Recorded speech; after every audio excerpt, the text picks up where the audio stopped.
There is a Toronto Maple Leaf today who is suspended. Now, let me give you the Leafs lines because I think you'll find this interesting. Okay. Currently, Bobby McMann is sitting. He was practicing today, but obviously he can't play tomorrow night. Nyes Matthews Domi. Cowan Tavares Robertson. I thought Michelli might get in, but nah. Wait. Cowan Tavares. Where the hell's Nylander? Joshua Waugh Nylander. What? All right. Lorentz, Lawton, Yarncroke, and then McMahon suspended, and Michelli not playing. Jeez. Probably ever. You are in, yeah. as Jeff Merrick likes to say, Le Shea Bow Wow. That's right. Morgan Riley is out because he's sick. He's got that's entering the team again. But it will be Riley OEL, McCabe Stetcher, and Benoit and Henry Thrun. Oh, Henry Thrun's up? That's crazy. Why? Because Dakota Mermis is out for That's probably crazy. a long time. Why? Because he got injured. That's crazy. How? Well, we're going to start with the Bobby McMann, Jake Trouba comparison, and you tell me what you think. Sure. So that's the line there. But Bobby McMann was suspended the one game. By the way, sorry, just little details. I appreciate Mark Masters putting the little stop sign next to Tanev and Rafai. Yes. To indicate that there are no contact. Certainly. I like great.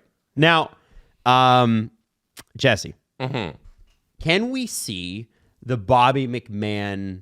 Can we see I know we can't play the clip, but can we see the Bobby McMann hit? Because basically on Monday night, the Leafs and the Lightning were playing each other, and it got chippy, and it was great. Yes. And Bobby McMann takes, I don't know if it's a stick to the face, cross-check the face. There's the player on the ice gets him in the face, right? And you see him in the back left. Yeah. Bjorkstrand gets him in the face. And I think, obviously, I think maybe even Bobby's own stick hits him in the face. You know what I mean? Well, it's Bjorkstrand pushing him. Stick in the face, you know? Yeah. Yeah. So what does Bobby McMann do? Well, it's unbelievable that in the Department of Player Safety video, they ignore the fuck around and they only show the find out. Right. So Bjorkstrand kind of pushes him in the face. Bobby's stick comes down, hits Bjorkstrand's helmet, and he's immediately kicked out of the game, which usually counts as a one-game suspension. But NHL Player Safety thought, there it is, right there, boom. But it kind of sort of grazes it, right? He hit him with a pool noodle, let's be honest. But he still did it. Yes. He still did it.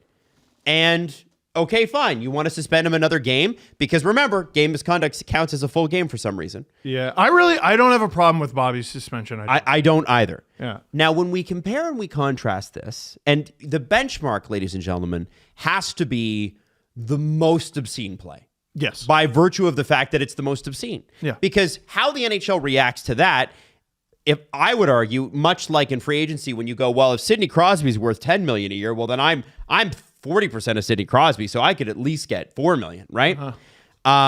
If the suspension, or in this case, fine, is this much for this play, then you might agree with us that perhaps Bobby McMann ought not to be suspended. Now, this is a play from last year, and the player said, but I didn't mean to.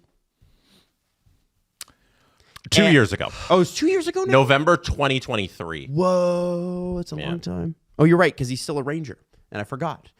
Jake Trouba. Frederick's still playing the Trent Frederick, James Van Riemsdyk, Boston Bruins. And you'll see here that Trouba kind of gets pushed off by Frederick. So they're tangled together, Frederick and Trouba are, and Trouba's trying to get his stick loose, is his explanation for what happened, which is a little fair. It's not incorrect in that they were tangled and he's trying to get himself loose, and he swings his stick and it hits Frederick just square in the helmet. He hits him right in the logo on the side of the helmet.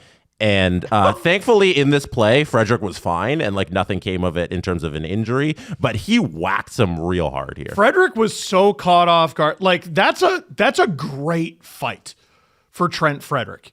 You're a depth guy. You're not scoring. The captain of the Rangers just thwacked you in the head. Absolutely take that excuse to drop your gloves and beat the crap out of him. but he was so caught off guard that he just sort of went, "Did you see that?" Yeah. And afterwards, Trouba explained in his post game that he apologized to Frederick immediately. Do not care. That it was an accident and that he didn't mean to whack him in the face. In this play on the ice, there was no penalty called. At the time, the referee looking at the incident decided, hey, that's Jake Trouba. He probably knows my kids and took a picture with them and signed a stick for me. So I'm not going to call a penalty on this play. But then the discipline came afterwards of a $5,000 fine. It's horrendous. So my question to you guys is, had Bobby McMann apologized to reporters after games, Jesse? I mean, listen, if Jesse, I know it was a really intense game, but had Bobby McMann just come out and said, "I'm sorry, I didn't mean to," would he be suspended today? What happened with the Department of Player Safety is that they believed Trouba's retelling of the story there, and they believed that there was more intent on the Bobby McMann play, which I asked them, hey, when has that ever mattered? Why does intent matter? When has it ever mattered what Trouba thinks he was trying to do in the incident? And why isn't it just he whacked a guy in the head and that's the problem? And with Bobby McMann, who also did the same thing, got the game misconduct, which Trouba didn't get penalized at all on the ice for, and Bobby McMann got the suspension. Those things don't align to me. Here's what you, a pleb, a peasant, a never played, are not taking into account, Jesse. George Parros went to school, and post-secondary, in fact. And was it Harvard? I have no idea. Princeton? He went to a very prestigious school. Mm-hmm.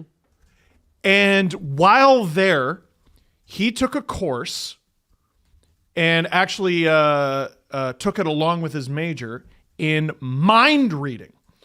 And he knows Trouba didn't mean to do it.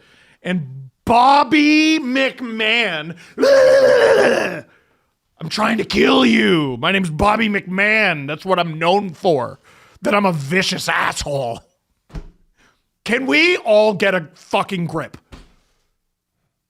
Can we all seriously get a grip? Like, listen,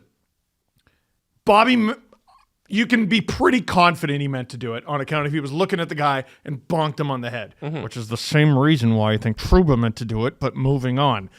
I don't have a problem with suspending a guy for bonking a player on the top of the head, even if it was the limpest, most wet noodle bonk you've ever seen. Bjorkstrand was like, hey, nothing happened to him. And I agree with that. I think the 1 game suspension makes sense because you can't be using your stick as a weapon to people's heads. Yes. I get that. But nothing Ankle, else. go for it. Knee, go for it. Hand, go for it. You're allowed to cross-check people in the middle of their back and ruin their back for generations. Yes. Hi, Jamie Benn.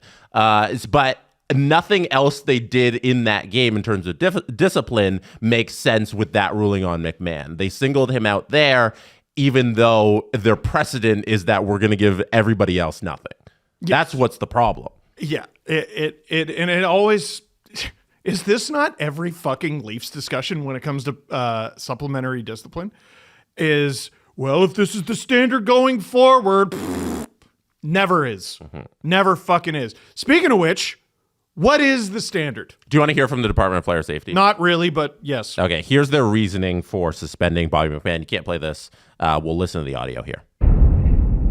Monday night in Toronto, Maple Leafs forward Bobby McMann was assessed a match penalty for high-sticking Lightning forward Oliver Bjorkstrand. As the video shows, McMahon lifts his stick over his head to move it away from an approaching linesperson. After being shoved by Bjorkstrand, McMahon brings the raised stick downwards towards Bjorkstrand from a dangerous height, striking him in the head with sufficient force to merit supplemental discipline. This is high sticking. No mention of what Bjorkstrand did. No mention. They pretended it didn't happen. Mm-hmm. Well, that wasn't illegal. That wasn't illegal, Steve. It is important to note that this is not the typical motion of a player merely bringing a raised stick down to the ice and accidentally making contact with an opponent. This is also not a situation where a player simply loses control of his stick or where an off-balance player is careless in an attempt to steady himself. McMahon is in full control of both his stick and his own body at all times during this play, and simply must display more control to ensure his stick does not directly strike his opponent's head in this situation. But not you, Jacob. Yeah, Not you, Jacob. the counterpoint to the Trouba stuff would be like, well, Trouba didn't have full control of his body and he did it accidentally, so that's why it's less. But you watch that video of Trouba swinging his stick full speed at the dude, at Frederick's head, and you're like, how do you know? Could it be that he's on his back skate and almost falling over? No, then we're doing CIA Zapruder films of Jacob Trouba. Why is he on his back skate? Why is he on his back skate? Because he and Trent Frederick are pushing each other? No. No. Oh, sorry. I thought you were talking about McMahon. Oh, no. By the way, very fun little Easter egg in this video. You can see someone coming off the bench. Oh, it's a trainer to go tend to Dakota Mermis, who is fucking injured. Yeah. We'll get to that. Yeah, which is a very crucial part of this whole thing. Joke league. I'll finish. Joke. I'll finish their video. Joke. To summarize, this is high sticking. McMahon has been neither fined nor suspended previously during his 169-game NHL career. The Department of Player Safety has suspended Bobby McMann for 1 game. Put that up, Maddie. Key points. High sticking, no history. I got the hoodie on right now that we sell at sdpnshop.ca. Where's the part, first of all, beautiful, great promo. Yeah. Second of all, where's the part of the video where they say it is simply to be expected that you get cross-checked in the face? It is normal. It is standard practice. What Bjorkstrand did was fine. What McMahon did was wrong. Now, let's switch to Gage Goncalves. Goncalves? We keep saying Goncalves, and I'm positive that's wrong. I can never say it right. Goncalves. We're going to go with Goncalves. I'm going to call him Gage. All right. Not a lot of Gages in the NHL. It's a good name. And so, listen, here's what happened. Goncalves takes a pretty good hit at Dakota Mermis, and it looks like Dakota Mermis might have blown out his knee. We still don't really know. You should back up because I'll go back up. Gage is reacting to Benoit laying the body here. Okay, so let's watch Benny. Yes. Clean body check. So Benoit lays the body here on, is it Bjorkstrand who he hits here? I forget. Who cares? Keep your head up. So he lays this hit, and it's a great hit. It's clean. And then Gage is like, no, I don't accept that. And then you can continue with the Mermis play, Adam. So Jess, you're absolutely right. So when you're mad, what do? You slap people in the head with your stick. Yeah, you're Bobby McMahon. But also injure your opponent. If you're Gage Goncalves, you hit a guy in the corner. Now, what's interesting about Dakota Mermis on this play, let's get over to it here, is he is just turning around to corral the puck just sort of north of the corner on the left side of the ice. And I'm trying to over-describe this because there are people listening. There is a 1, 2, 3, 4 skate towards this. So at very least to me, that's a charge, because a charge is 3 strides or more. And watch Dakota Mermis. So right before that, Jesse, look at Dakota Mermis' knees. And look at, so he doesn't. He's hitting a stationary player. Yeah. And he doesn't need to hit him on the knee. Puck's gone. Puck is gone. He's past the puck. You can finish a check, though. You can finish a check. Oh, this is a finish. He finishes. I don't. Like an avalanche. It's not a serious league full of serious people. Watch this hit again. He finished for sure. Because watch the main point of contact here. That's the key for me. Look at that shit. Is that it's, look, Mermis he's almost around him. He misses Mermis' body, but does not miss his knee. He misses a stationary object. You dumbass. Oh, my God. You call me a dumbass? No, I'm calling Gage Goncalves a dumbass. And Dakota Mermis had been playing so well, and you could tell he is down and he's in pain. We don't have an update on him. I hope it's a contusion, but that sure looked like a blown out knee to me. Yep. And, this is the play that leads to what happens with Bobby McMahon. Yes. Right? So this is the prequel to Star Wars, and then you get Star Wars. And I feel like... Oh, it fell out of the sky, Adam. And like Star Wars, we came with the prequel second. That's right. Yes, I know things. Hey, Jesse's never seen a movie. I've never seen Star Wars. Which is amazing. I've seen Family Guy, which is basically watching Star Wars. That is pretty close, actually. Family Guy fan. So. You ever notice every Leaf suspension starts with something that fell out of the sky? Like every Kadri thing, it all fell out of the sky. He took it there for no good reason. Yeah, always. So circling back on this, Sure. In your email inbox, Gage doing this, he gets 5 and a match penalty for kneeing. Yeah. So he's thrown out of the game, or Yep. 10 and a match penalty. So he was kicked for kneeing. out. He got knee on knee, and they called it on the ice, and he got kicked out of the game. Great. But the NHL determined that there was no supplementary discipline for that, which is, I think, complete bullshit because you're going to give Bobby McMann extra. What about this? October 5th, 2025. Why is that date important to this conversation? You tell us. NHL Department of Player Safety. Tampa Bay's Gage Goncalves has been fined $3,125, the maximum allowable under the CBA, for cross-checking Florida's Evan Rodriguez. He's already received supplemental discipline this year, and he received 5 and a game for a kneeing incident and got nothing. You know why the rink in Italy isn't ready? Because who the fuck are you? You're not a real league. If you want things done on time, if you want people to take you seriously, resemble a professional sports. They actually, You're not even kind of. They can't control the Olympic part. I don't, Adam. They can't. Let me run in the field. Fair. Let me run in the goddamn field. Fair. Here's like Maybe not knowing about it is you're not a real league, because Hockey Canada knew, but the NHL didn't. hilarious. Which Hockey Canada knew 3 months before and didn't flag it because And why didn't Hockey Canada tell you? Well, because who the fuck are you? The NHL? I think Oh, because that they tiny thought- little podunk amateur I organization? think they thought it would be corrected. Yeah, whatever. Never was. Whatever. No, who the fuck are you? the National Hockey League? Who do you think you are? Now, I need to know what George Parros' fetish for kneeing is. Because I get the emails from the Department of Player Safety that after this segment, I'm positive I'll be kicked off of.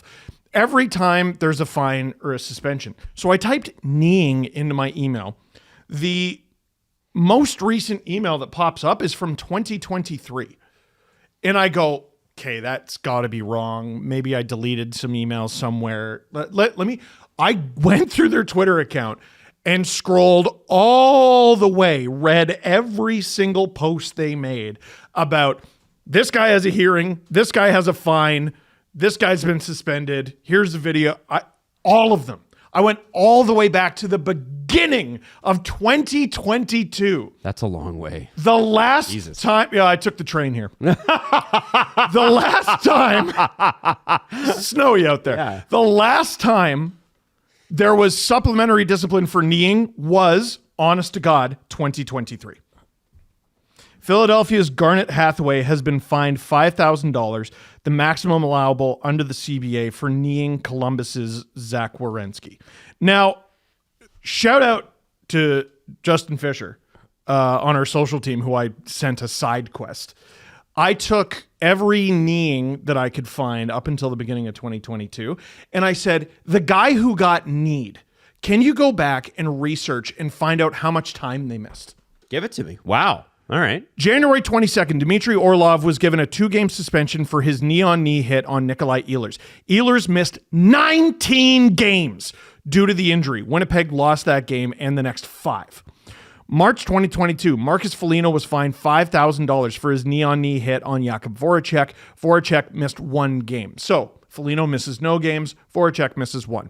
October 2023, Chase DeLeo was expected to miss 8 weeks with an MCL sprain after a knee-on-knee from Artur Kaliev, who got suspended 2 preseason games, 2 regular season games. Chase DeLeo, who, what do you know about him? I'll get to that in a minute. You don't know anything about him. Now, no injury time missed. Dursey missed no time when he was kneed by Evander Kane. It just says Kane, I assume it was. Yeah. Mason Shaw got 2 games for kneeing Evgeny Svechnikov. Svechnikov returned to the game. And Ian Cole was fined $5,000 for his knee-on-knee hit on Andrew Cogliano. Cogliano missed no time. Here's why I'm like extra hot under the collar for what happened to Dakota Mermis, beyond the fact that it's just unjustifiable. That Goncalves, who has already received supplemental discipline this year, 2 months ago, got nothing for this. Dakota Mermis has played less than 90 games in the NHL. His games in the NHL are so precious, and he's getting them this year. When, Adam, you, I think, might know the answer to this, do you qualify for your full NHLPA pension? Game 200. Game 200. There's no guarantee whatsoever that Dakota Mermis gets there.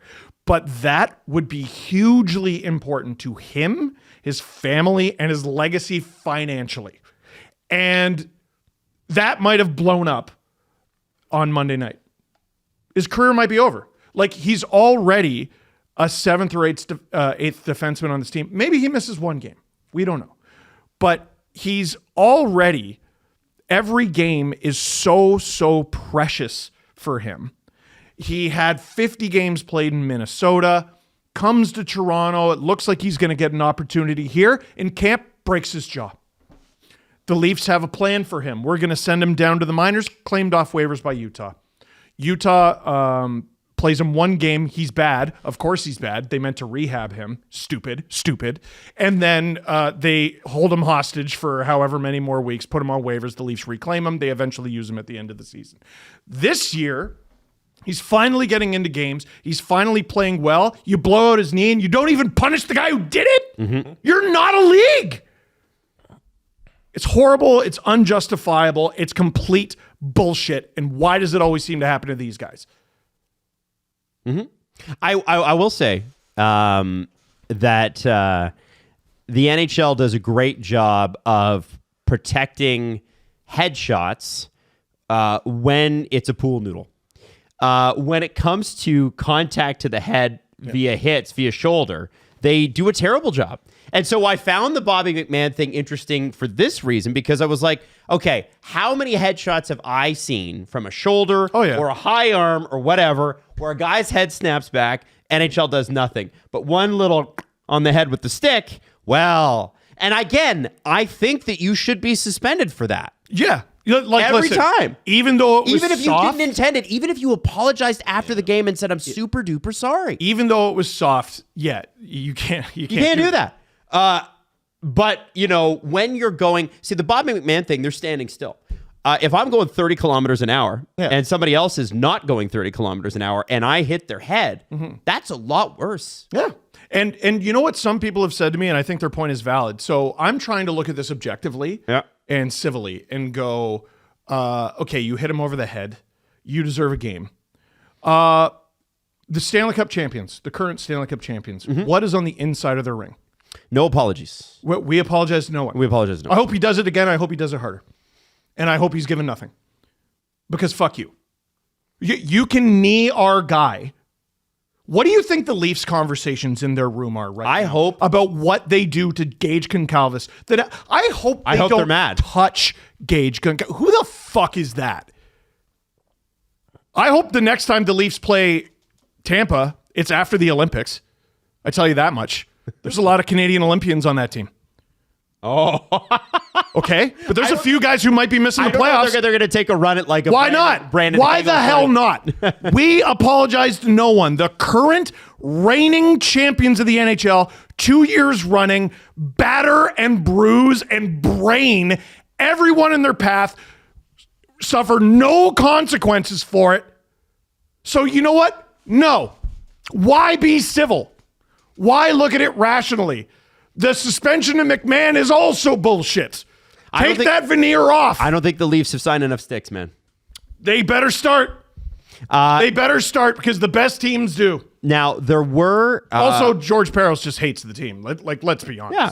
Well, let's be honest. If George Parros was as fucking smart as everyone says he is, he would not still be the head of the Department of Player Safety. He'd be a GM. 9 years, George? Give up your chair. And go somewhere else. Also, apply for a job. No one likes what that do job. you do? Guys do not stay in that chair for as long as you, George. And I would love for you to ask yourself why. They move on to bigger and better things. You're not, because you're not qualified. It's very evidenced by, like, you can see all the evidence from everybody who's come through that part of the NHL front offices. Even a guy like Ryan Getzlaf, who like just got his job with the NHL, who's basically like interning around the NHL head offices. He's now working on the Team Canada Olympic team with the other GMs because you go through that quickly and then they usher you off into one of these high priced jobs that they have in the league, and there's only like 60 of them, right? He goes to games and scrolls his phone. So the fact that he's just sitting in this position for so long speaks volumes about what he is as a person in this role. I think you guys are missing the cheat code. What's that? How many assistant general managers does the Leafs have?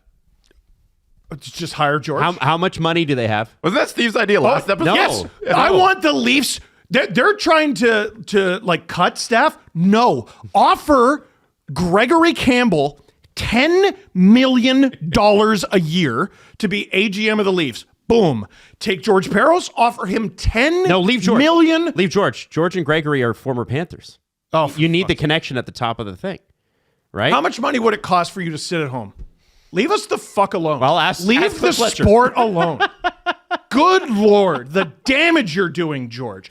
Brian Burke was the head of the Department of Player Safety, and what did he do after that? He got a job. He got a job. He was an assistant GM. He was a GM. He was a president. Colin Campbell, for God's sake, had to resign in humiliation, in complete disgrace. But he stayed with the NHL, got a bigger role, and now he's in the Hall of Fame. You getting into the Hall, George? You getting into the Hall? Brendan Shanahan went on from the head of the Department of Player Safety. He had a bad run. To what? With the Department of Player Safety? I completely disagree. Shannon was great. Disagree? No, I disagree because the NHL did what the NHL always does. He set a new standard going forward. He tried to do too much. He tried to improve hockey. And he tried to improve the National Hockey League, which they're really not fans of. And they went backward, which is their default. Brendan should have sat back and just been like, that's not a suspension. He tried to do a lot and change the game for the better. He tried to change the NHL, and they're just not interested in that, Brendan. And he went on to be president of an NHL team for a decade. And then after that, it was briefly, here's how shitty George Parros is at his job. Who was the last head of the Department of Player Safety before George Parros? You tell me. Wasn't it Shanny? Nope. No. Okay, so there was a middle person because it wasn't that many. It's and like I know they're sitting in their office going, "Woe is me." No one like whoever gets this job will get ranted about. How many rants did I go on about Stefan Quintel? Oh wow. Yeah. Oh wow. I didn't. When I looked it up, I went, "Really?" I didn't know. I thought it was Shanny too. But it was Stefan Quintel. George, give up the fucking seat, dude. 9 years? Move on. For the love of God. Like George Parros is the head of the Department of Player Safety, and he's been doing it for most of a decade. Yeah. Let's all get a grip. George Parros. Fuck me. This is like he's had an internship for 6 years, and he's like, "Hey, you should probably get a job by now." You know, I think Walsh calls it the kangaroo court. Yeah, because they're just making shit up. And by the way, speaking of Alan Walsh, Adam, and Alan Walsh being outspoken about the Department of Player Safety, boy, do his clients get hammered. Oh, do they get hammered by the DLPS. Drouin got suspended earlier this year. 2 players all season. We are in the 3rd month of the season. 2 players all season have had a hearing with the Department of Player Safety. Jonathan Drouin, Bobby McMann. And you're going to be like, Steve, you're leaving out Mikko Rantanen. Mikko Rantanen got an automatic suspension. Because he had 2 game misconduct. The rules are the rules, and no, it was 1. Oh, it was 1? The rules are the rules, and too bad. You're suspended. Why was it 1 automatic, game. though? George, back-to-back game misconduct. That's what I tried to say, yeah. Oh, right. Got it. Sorry, my bad. So George didn't even have to get out of bed for that one. Wee, Yeah, that he It's just wasn't nice and automatic. Mikko Rantanen was not given any supplemental discipline for his actions on the ice. He was just simply automatically triggered a clause. They could have probably rules. suspended him more. I think I said that on the show when it happened. It should have been a suspension on top of his suspension because he wasn't given anything for his actual action. No, Adam, that would involve George getting about. I'm picturing him walking around his house, rubbing his eye with one hand and carrying one of those little metal candlestick holders in the other with his little nightcap and his Ebenezer Scrooge nightgown, just walking around his house. Did something happen today? Do I gotta do work and shit? George, this hostage situation has to end. If you're as qualified as you think you are, leave. Enough of this shit.